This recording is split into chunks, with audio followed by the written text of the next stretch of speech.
Starcasting to you from the City of Angels. Hello, everyone. I'm Karis. Thank you so much for being here and listening to the Voice of Astrology podcast. This is our astrology cosmic superpower for the week beginning Sunday, April 23rd through Saturday, April 29th, 2023. Let's journey together with astrology and explore how to connect with the stars, the planets, the energies for our new week ahead. Now, tonight, just as we're starting off the week, if the skies are clear wherever you are, do not miss the evening, the sunset and the evening sky, because it's so beautiful. We have the moon and Venus in the sign of Gemini making a conjunction. So when we have this moon-Venus conjunction in Gemini, it's the new baby moon. We just had the new moon, the eclipse, and about 2-3 days after the new moon, when the sky is dark, we don't see the moonlight, then about 2.5 days-ish after that new moon moment, we start to see that beautiful crescent moon. And now over the weekend, we're having that crescent moon, that new moon, conjunct Venus in the sign of Gemini. It's so beautiful. I saw it last night. They weren't completely or totally near each other. It was still gorgeous. It was just enchanting, spectacular. But over the weekend, tonight, if you get a chance, look up at the night sky as we're going into sunset, dusk, and you see the evening sky. So it is so beautiful. Also, Mercury is now fully retrograde in the sign of Taurus, and Mercury will remain retrograde in the sign of Taurus, ruled by Venus. Venus in Gemini, nice little benefit there. So we will have Mercury retrograde until May 14th. So the Mercury retrograde is slow down, take a second and third look. You may be reconsidering bringing someone back into your life because we're looking at a Mercury retrograde ruled by Venus. So if you're considering this, and Mercury retrogrades, they bring people back into our lives anyway, friendships, all kinds of things. But if you are considering bringing someone back into your life in a romantic sense, because it's Mercury retrograde in Taurus ruled by Venus, take your time. You don't have to hurry up. Take a second and third look, as I always say with the Mercury retrogrades. Take a look and consider how you communicate, because we're looking at Mercury, planet of communication. Also consider the values that the both of you share or do not share, because Taurus is all about what we value and how we want to build for the future. Taurus is fixed earth. It loves to create things that are going to stand the test of time and last. Also, Taurus prefers surety, security. Now, in love, nothing is ever ultimately guaranteed. We're always taking a chance on some level when it comes to love and relationships. But this Mercury retrograde in Taurus certainly brings people back into our lives, and especially reconsidering a love romantic situation. But you don't have to rush. Mercury stations direct on May 14th, so it's a few weeks of taking your time and looking at the values you share and how you communicate. Monday, April 24th, we have the moon going to her home sign, the sign of Cancer. So when the moon is in Cancer, she's very emotional. She wants her family and familiar things around her. The moon in Cancer makes a lovely sextile 60-degree angle of opportunity to the sun in Taurus. So this blending of earth and water is very grounding. It's very healing. The moon in Cancer also makes a lovely supportive water trine flow to Saturn, now in Pisces, ruled by Jupiter. The moon at home in Cancer, which is being in touch with how you feel, your body, your emotions, making that water trine flow to Saturn in Pisces. This is a supportive aspect of ease that gives you the emotion, which is energy, to support not only building your dream for the future, but also whatever addictive issues you may be dealing with. And addictions, they're not always the drugs and the alcohol. Addictions can be an addiction to an attitude, anger, whatever the addictive behavior may be that is potentially blocking you from making your dreams come true, living the dream. Then this moon at home in Cancer, which is its strongest placement, gives you the feeling, the emotion of releasing the addictive behavior that is blocking from making the dream come true and moving into the future. We're in new moon energy, and moving into the future as far as how you want to build your business. That's Saturn.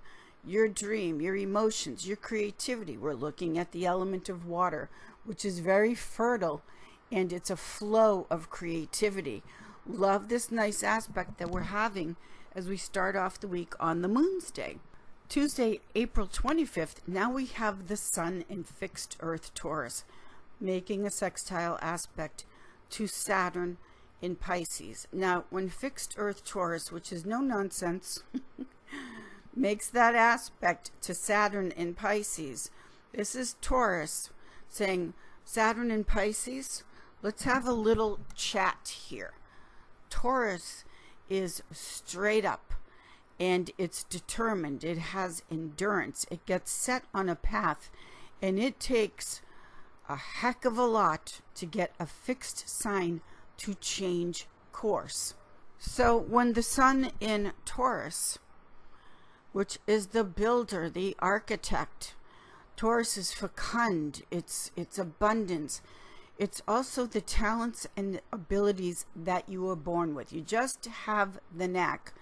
Sure, we can develop our talents and abilities as we should, but Taurus represents with the value and talents you have, that you're just born with it. You've got the knack. And so Taurus having this aspect with Saturn in Pisces, which is what I always say, Saturn in Pisces is like Darth Vader just entered the party, and the party is over, because Saturn is serious, and Saturn takes things away where it's overindulgent, where it's too much.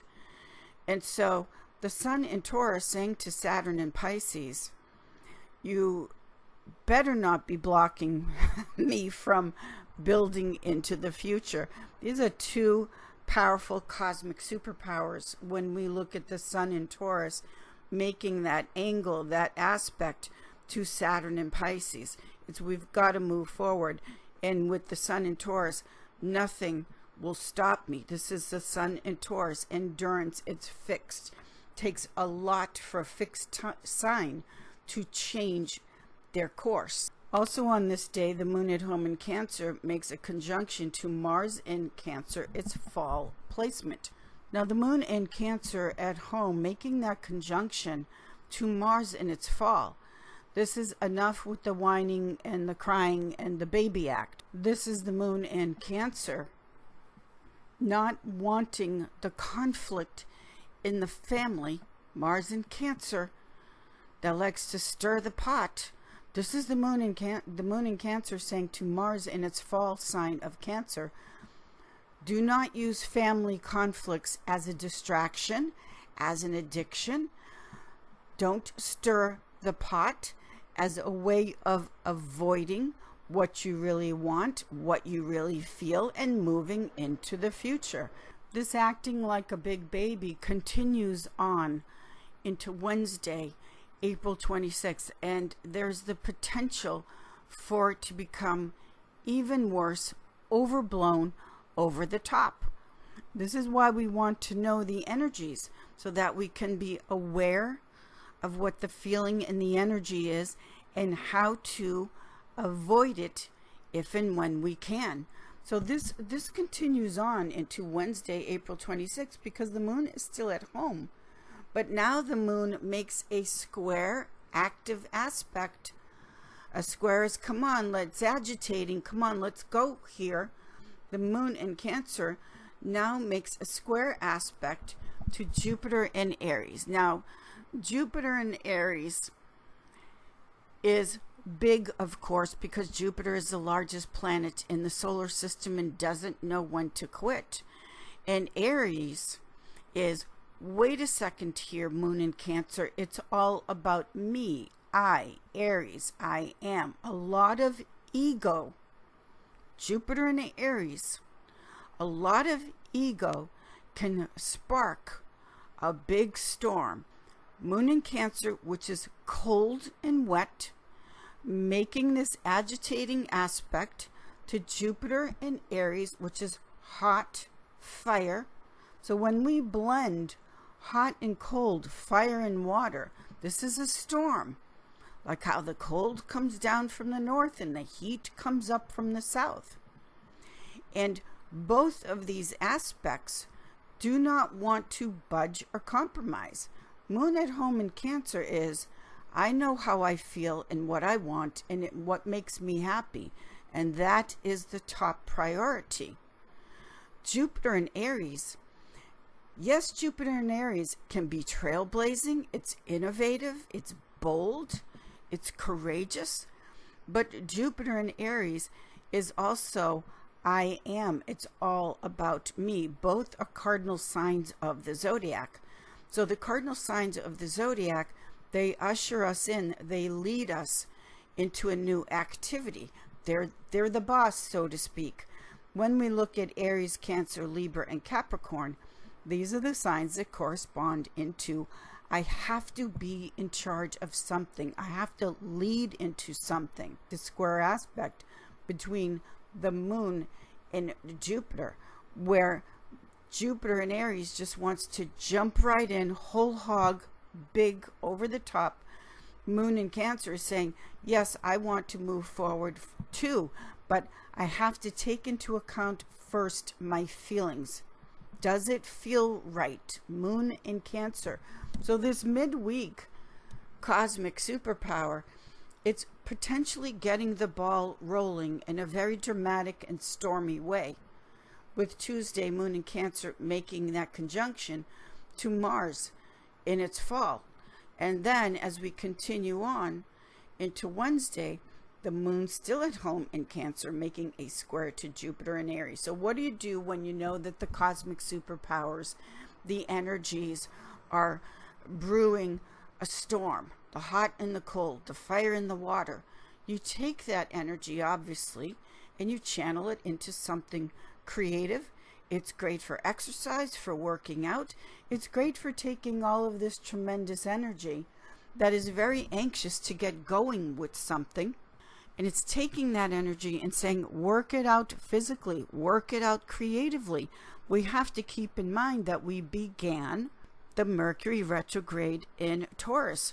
Taurus being, look at things on a down-to-earth, common sense way. You don't have to rush.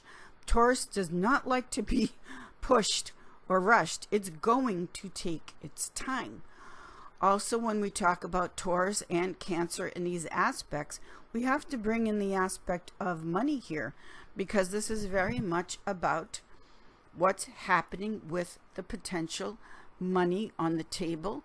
If this is a business discussion in your life, of course you're going to talk about finances and how the money will potentially grow.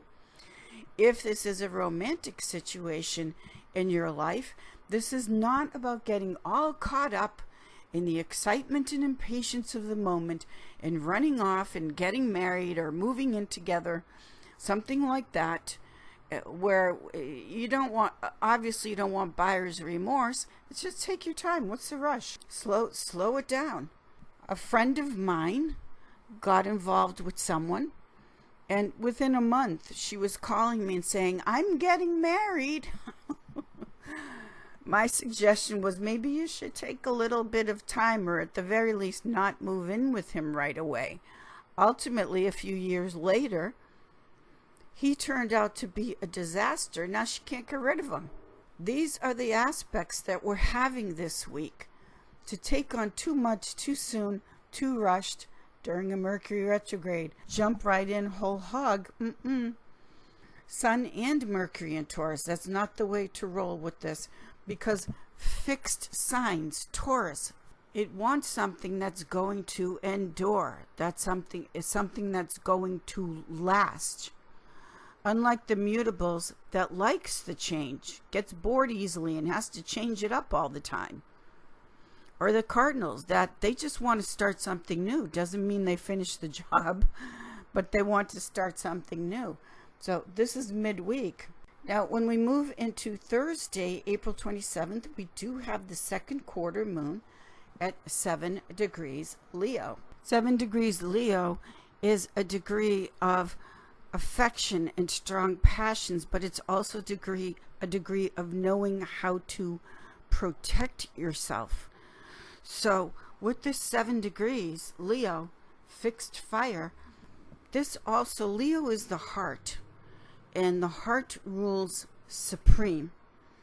And this degree, which is also the first decanate, the first division of Leo, this is a double whammy of Leo at a degree that has very strong passions, but you gotta protect yourself. Second quarter moon phase is the phase of the moon in Leo making the square to the sun in Taurus. So there it is again. Do we run away with the passions, the moon in Leo, or do we use some good down-to-earth common sense, the sun in Taurus? Now this is the crossover point as we go into the quarter where it's heat, it's building up. This always corresponds to summertime, no matter what time of the year we're in, where the heat and the energy is building towards full moon. And this square conflict between my heart or good down to earth, stay grounded common sense. Friday, April 28th, we're looking at the moon still in Leo, making a square to Uranus and Taurus. Now, Uranus is sudden divorce, disruptions, separations. So all of this big buildup that we've been having during the week, and then the moon makes a square to the planet of divorce, Uranus and Taurus. This can be a sudden ending disruption, along with the moon in Leo on Friday, April 28th, making a square to Mercury retrograde in Taurus. Protect your boundaries. Too much, too soon, boundaries not being respected, and all of the wonderful energy that wants to plan for the future and is bringing people and situations back into your life, it can all go poof up in smoke. As we close out the week, Saturday, April 29th, the moon changes signs, and I love the moon in Virgo. Cool, dry earth Virgo, ruled by Mercury, Mercury retrograde. But the moon in Virgo helps to calm it down, along with the sun in Taurus.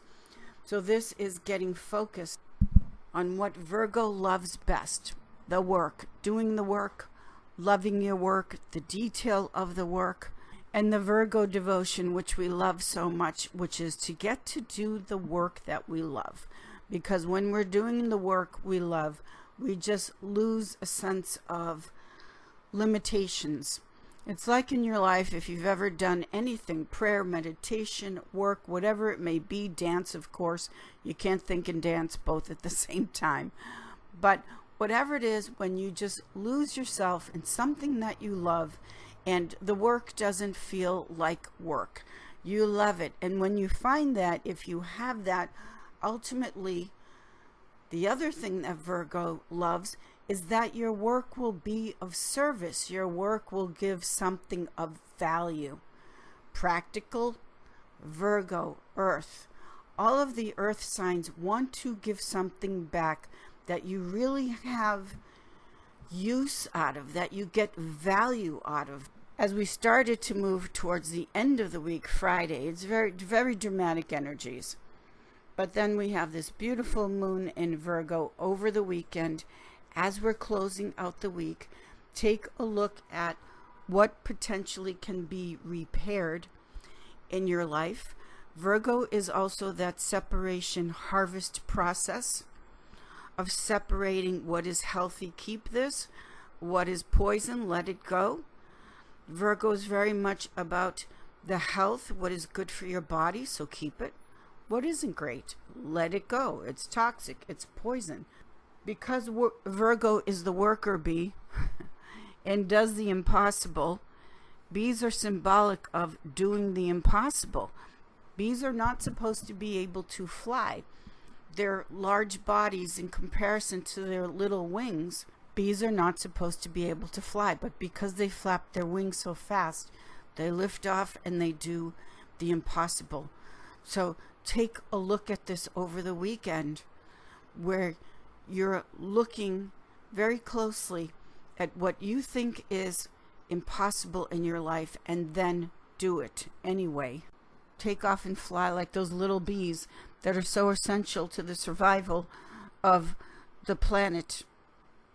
So what do you think that you have that can be of service? What is the work that you would like to do that can help to bring survival to the planet?